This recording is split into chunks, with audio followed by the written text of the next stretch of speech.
The Philosopher and the Taxi Driver, based on the wisdom of Socrates. A well-dressed man with a leather briefcase got into a taxi in Athens.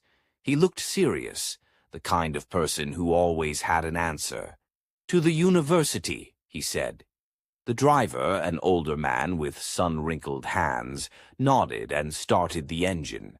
A moment passed before he asked, "What do you do at the university?" "I'm a professor of philosophy," the man replied, adjusting his glasses.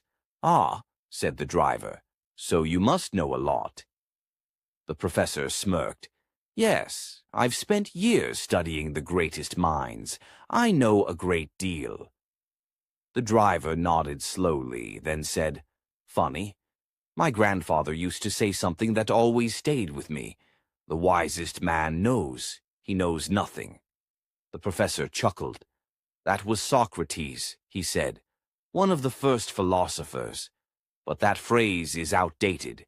We know much more now than in his time." The driver looked at him through the mirror. "Maybe. But if you already think you know everything, how do you learn anything new?" The professor fell silent. The car weaved through traffic. For the first time in years, the professor had no clever reply, no quote to hide behind. He looked out the window, watching people walk, argue, laugh, and live. Maybe, he thought, wisdom wasn't about having answers. Maybe it was about asking better questions.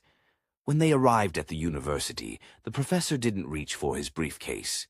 Instead, he asked the driver, "What else did your grandfather say?" The driver smiled. "Plenty. But the best stuff, he admitted, he didn't understand."